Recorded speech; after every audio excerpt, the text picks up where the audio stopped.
Nakakainis. Yung gusto mo siya gawing nude, pero naging all white yung one side. Buisit.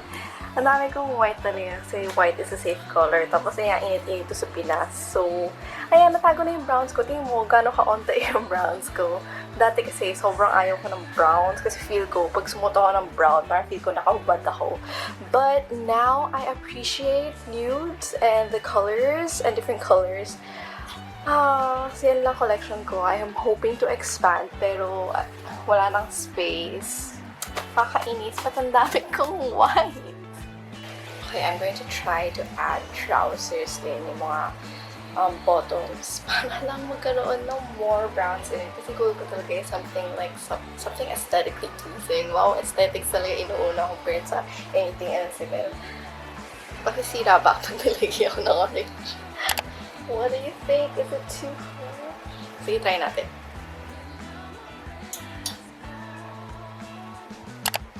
Okay, nasasad na ako kasi hindi ko talaga kaya ma-push yung nude wardrobe. Kasi wala talaga ako nudes. Tingnan mo naman, puro white talaga siya. Akala ko talaga, mas marami akong creams compared to whites. Pero ang dami ko pala talagang whites. Medyo weird kasi yung style ko over the years. I feel like malaki na yung chine-change niya. And right now, parang gusto ko a more minimalistic, you know, more minimalistic style. Yun na yung parang gusto ko. Pero ang hirap kasi yung mga clothes ko talaga from before is not like that. It's very different. So, kung makikita mo yung colors ngayon, yung mga natirang hindi ko pa nakahang, medyo boom. Parang fireworks. Tingnan mo, may green, may red, ayun yung onting browns ko. Pero sa shorts, ayoko siya i-hang. Tapos, ayan, tingnan mo naman yung favorite ko dati, mga blacks and stripes, blues. I used to be addicted to blues, yung mga jeans. Tapos lahat ng mga red, orange stuff. Pero hindi na ako mahilig kasi sa bright colored stuff. Maybe, gusto ko pa rin siya itago kasi, ano yun, baka ma-love ko siya some other time over the years. I'm going to try to keep it, pero tago ko na siya siguro somewhere else. And then, ayan. Ang weird, parang may sumuka na ewan. Hindi siya, wala man lang siyang theme at all. Alam mo yung parang, okay, dito ako nilaki childhood, and then like teens, and then like insecurities. Yung mataba ako kaya gusto ko black. Tapos, nakatik ako dun sa mga greens kasi umuso yung army green. And now, I want nudes. Pero white always throughout all the generation, all this era na pinagdaanan ko, white pa rin talaga yung safest color kaya yan yung pinakamarami. Pero medyo nakakairita lang na ang dami niya. Parang na-overtake niya na yung one side of my closet.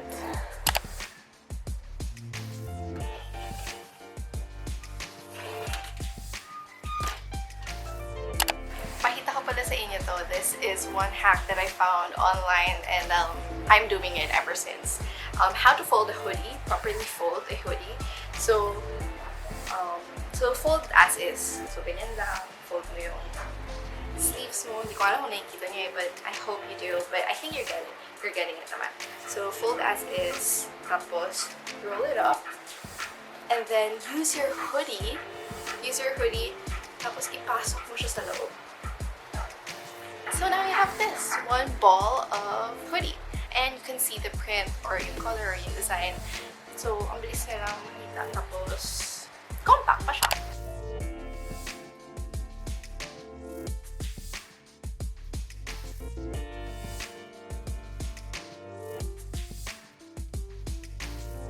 Oh my gosh, ito yung mga nauuso before. Yung may butas sa shoulder. Perfect for season ngayon. Yung mga magpapabakuna.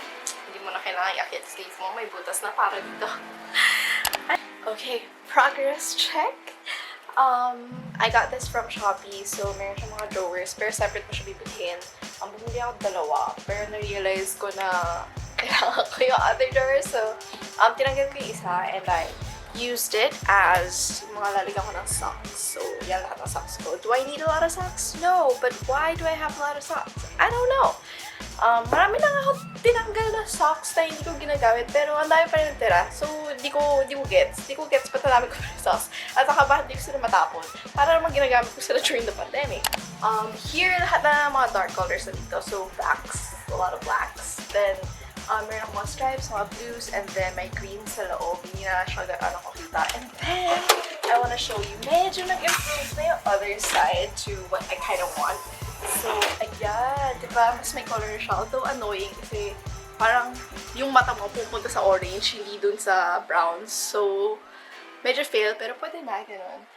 Medyo nahirapan talaga ako mag-color coordinate kasi sobrang bad ako sa colors. So, kanina may yellow dyan, pero tinapon ko na kasi nainis ako na biglang may yellow out of, alam mo yun, ang hirap isiksik yung yellow, parang it's too bright. And then, I moved some of the whites here. Sorry, kita pala siya. I thought it was going to be a good cheat para medyo mag-balance yung white and creams and yung semi-brown orange na meron ko. So, ayan. That's what I'm doing. Pero if you have any comments talaga on like, what to do, what to move, feel free to comment down below. It's going to be a big help. Want to make my closet as aesthetically pleasing as possible. Pero I think ito na talaga yung pinaka-okay na magagawa ko. I'm so sorry, I failed myself. Medyo, siguro mataas expectations ko na gaganda talaga siya. Pero I love the hanger, sobrang nipis niya. Tapos yun nga, non-slip. So, lahat ng mga loose clothes ko, hindi na nahuhulog finally. Tsaka, super nipis niya. So, tingnan mo kapag siniksik ko to, bam! Sobrang dami ko pang pwede malagay. See? And then, actually, dami ko nang extra nilagay na hindi naka-hanger before. But, yun talaga yung gusto ko dito sa hanger ito. Sobrang nipis niya and it's very affordable. Like, 6 pesos lang isa per piece. And then, I bought like 60 or 70 or 80 yata. 80 yata bilhin tong hanger. So, ayan. Bumili rin ako nito from Shopee. I'll link it down below. Dito ko ilalagay yung mga swimsuit, rush guard, and mga summer outfits na hindi ko naman talaga ginagamit unless summer or like pupunta sa beach, ganun. Alam mo, dati talaga, nakakatawa. Sobrang nagtataka ako why other people have so many swimsuits. Like, kunyari, magbabakasyon ka lang for like 3 days to beach. Tapos, ilang bikinis yung dala mo. Hindi ko talaga maintindihan before because isa lang yung bikini ko. Tapos, I'm using that bikini under my rush guard. Kasi ang hirap naman kapag one piece tas rush guard. Tapos, mayroon ako one piece. So, dalawa lang talaga yung swimsuit ko. Tapos, nagtataka talaga ako dati. Yung mga friends ko, parang, ang dami daw nilang dadalhin na swimsuit. So, parang, ba't ang dami mong dadalhin na swimsuit? Like, parang, lahat yung babasa. Tapos, parang, sayang lang. Tapos, parang, I don't know, hindi ko naiintindihan before, and then now I have like so many swimsuits kasi gets ko na, parang it's all about, actually medyo wala siyang kwenta, pero it's all about what makes you satisfied and what makes you happy, diba? Charot. Dahil ko kasi gusto ko lang mag-break, pagod na ako, nakikita mo yung babawis ko, tingnan mo, ang shiny na ng noo ko kasi I'm so tired, I'm so sweaty, tapos may nagka-karaoke pa. I hope you don't hear that, and I hope this does not get demonetized kung ano man kinakanta nila. Ilalagay ko siya dito. Also, meron siyang lid, which I appreciate kasi ilalagay ko siya dun sa taas. So there, beside my hats. Okay, next t-shirt. Ang dami ko pa rin t-shirts. Totoo lang, medyo paulit-ulit lang siya. Saka medyo magkakamukha lang sila lahat. Hindi ko lang ba't ang dami pa rin nila. Nahirapan talaga ako magtapon kasi parang feel ko, pag tinapon siya, tapos next time hahanap-hanapin ko siya, tapos ma-realize ko, tinapon na pala, tapos mag-regret ako and all that. So, nilagay ko yung mga jeans sa tabi ng mga shirts. I know, medyo mukha siyang masikip.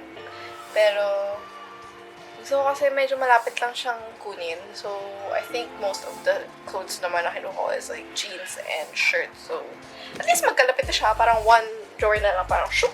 Tapos, any pair naman, I think it would go well because any jeans and any shirt, like, it's a normal thing. I don't think you could go, like, real bad sa pag-partner ng just jeans and a shirt. Tapos dito sa baba, dito originally, kasi yung mga jeans ko and yung mga shorts, ganun. Dito ko balang ilagay yung mga old stuff na hindi ko na sinusuot at all. Like yung mga corpus stuff, yung mga mas formal. Feel ko ang daming judgment on how I fold my shirts, but alam mo, paplansyahin naman natin siya afterwards kapag gagamitin natin siya, pag ilalabas natin siya. So, I don't care about the wrinkles as long as it fits the box. Okay, finally, it's done. It's time for the reveal. Wow, may pa-reveal para naman ang ganda eh. Pero, let's take a look at my closet. So here are the whites with a little bit of the browns and the orange. It's everything that I have. It's all the creams that I have. But I think it looks pretty okay. Parang medyo kailangan lang ikalat ng onte yung browns. And then above, you could see my hoodies. All of my hoodies are here. Yung iba nasa likod. My hats, all of my swimsuits. And here below we have all of my shirts and my jeans, so it's easier to get because most of my getup are usually just jeans and a t-shirt, so this would be easier for me to get. And here are some of my old clothes that I won't be wearing anytime soon. Most of them are like corporate stuff. And then here is my big travel bag. This is the one that I've been using whenever we go traveling locally, and then inside are my travel bags. Yung mga ginagamit ko pang airport or kapag alis. Ganun. Big bag siya na hindi ko siya gagamitin anytime soon. I don't think gagamitin ko siya anytime soon talaga. So, ayan, nakatago siya sa likod. Moving over to the dark side of my closet. Ayan, so again, tube tops and yung mga sport bras, and then yung mga towels and scarves that I have are here, and then most of the blacks, blues, and other colors na nakatago dyan, rare colors, so it's mostly over there. And then above, dito ko nilagay yung mga headbands, hats, berets, along with my stuffies. Then just below, pinili ko tong 4 boxes na to sa SM, so it's from SM Home. I got it from, I think, in delivery nila. Medyo weird yung sizing. It also comes with the lid, but it's not like yung lid kanina na nag-seal off. So, parang patong lang siya, ganun. So, here are yung mga pambahay ko. T-shirt, shorts. I don't like pink, but I have a lot of them. And then, mga pajamas, mga joggers are all here. Here are my shorts and leggings, yung mga pang-run, pang-exercise. It's all here, as if nag-exercise pa ako.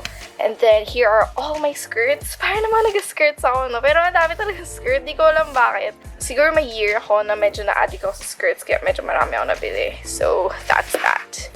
And I think it looks pretty okay. Pretty decent. And yan, lahat ng hangers na ginagamit ko for how many years. Like, it's really old. Like, talaga old na siya. Tingnan mo yung iba nagbabakbak na. Like, it's super old na talaga. And it's also very fat compared to the one that I have bought. Tapos, yun nga, kahit na meron siyang mga lines dito, I don't know if you can see. Yeah, yung mga lines dyan. Kahit na may mga ganyan siya or may mga pangsabit siyang ganyan, hindi talaga siya nag-grip ng maayos. Unlike this one, kahit na shallow siya, coated siya, kaya hindi talaga siya nag-slip. And thank you guys for watching. Make sure to give this video a big thumbs up, and don't forget to hit subscribe and hit that notification bell if you haven't already. Comment down below what kind of videos you want me to do next. I did ask this before in an IG story. That's why I'm doing a closet cleanup. It's also very timely that I need to clean up my closet. Abangan nyo, I will have more videos coming soon. But if you have any ideas on what kind of videos you want to see, just comment down below. I'll see you in the next video. Bye!